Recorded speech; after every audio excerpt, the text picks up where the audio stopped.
Thilo Sarrazin studied economics at the University of Bonn. He served in various functions in the Federal Ministries of Labour and Finance and was Undersecretary in the Minister of Finance in the state of Rhineland-Pfalz, and was a board member and CEO in 2 public companies. From 2002 to 2009, he was a Senator of Finance in the state of Berlin. There he managed to change the deficit of 5.2 billion euros, or 25% of the budget, to the first surplus in the post-war history of Berlin. In May 2009, he became a board member of the Deutsche Bundesbank. He stepped down from this office in September 2010, when his book caused such a heated public discussion.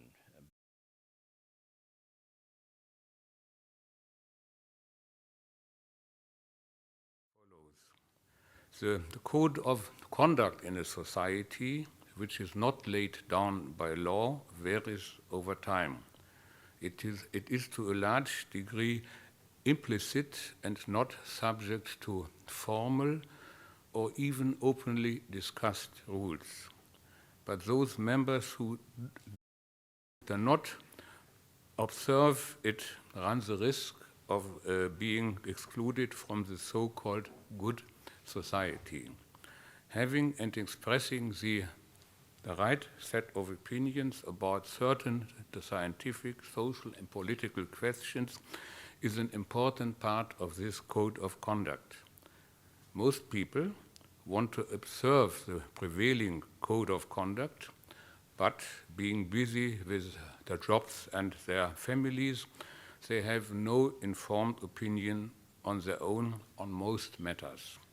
So they think and believe what the media say they should think and believe. Politicians, on the other hand, form their understanding of the public opinion by consuming the media. Most of them sincerely believe that voters think what the media write or say they think. Media are made by people, and media people, they recruit themselves in the process of the self-selection, much as lawyers, doctors, or engineers do it. So there is the particular code of the social group. Polls show that media people mainly listen to other media people. Endorsed by this self-selection, media people on the whole have a set of opinions that tends to be on the left side of the mainstream society, and this is true for all kinds of Western societies. I don't say this is a bad thing in itself, but I think that this partly explains the mindset of political correctness. Most people shy away from saying or even thinking anything that is perceived to be politically incorrect.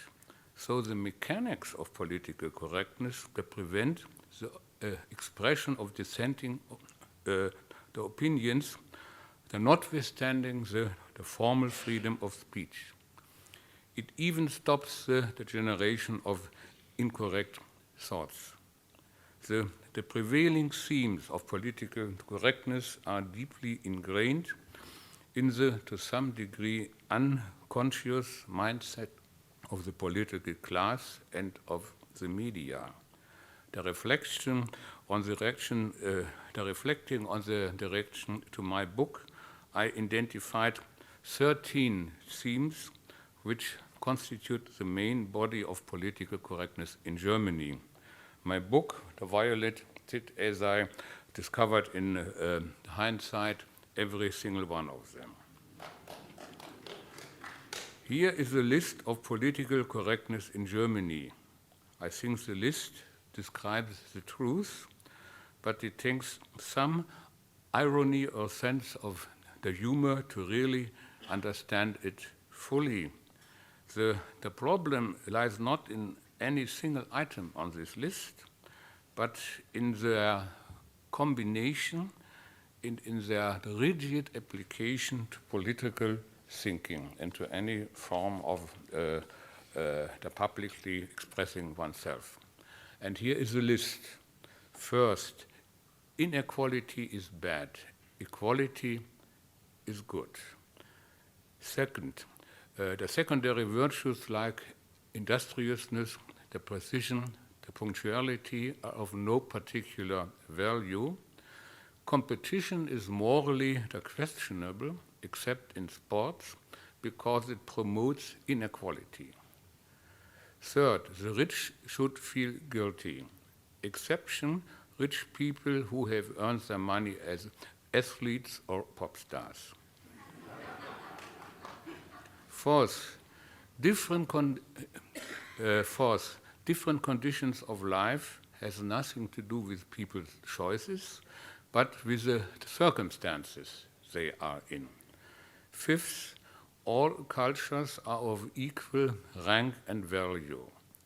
Especially the values and ways of life of the Christian Occident or of Western industrialized countries should not enjoy any preference. Those who think differently are the provincial and the xenophobic. Six, Islam is a religion of peace. Those who see any problems with immigration from Islamic countries are guilty of Islamophobia. This is nearly as bad as anti-Semitism. Seventh, Western industrialized the nations carry the main responsibility for poverty and backwardness in other parts of the world. Eighth, men and women have no natural differences except for the physical signs of their sex.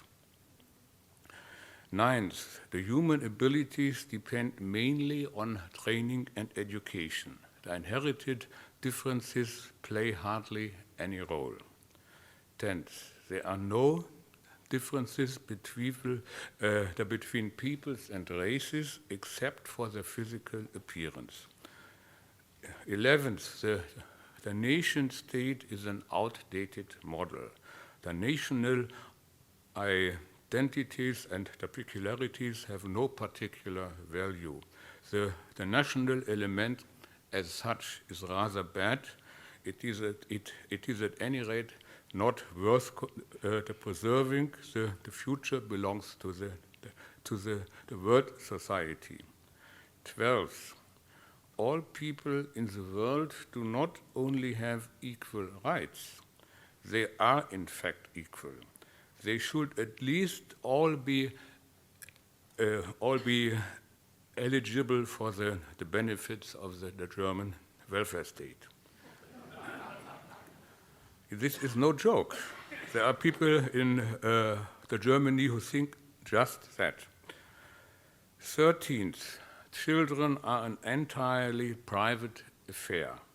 Immigration takes care of the labor market and of any other demographic problems. So far the list.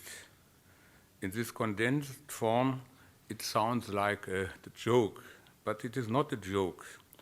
These are the hidden axioms of political correctness in Germany and probably elsewhere as I see them. There are other points which one could also make, the environment and other things, but this is the list which is most important in Germany.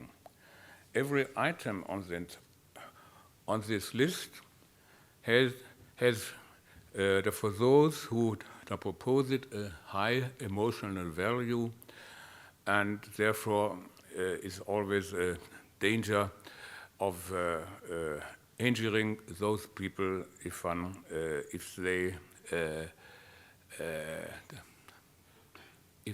they regard somebody as being of a different opinion in this particular point. The core of the problem is partly moral and partly ideological attitudes are taken at face value and mixed up with reality. To show it as an example of equality, of course, it is the right social and moral norm to regard all people as having equal rights and as earning equal opportunities. But this does not mean that they are equal. And if one confuses those two matters, one gets a wrong outlook on the reality, and therefore, in the end, comes to wrong solutions and wrong answers. It is the permanent task, I'm afraid, to sort that out.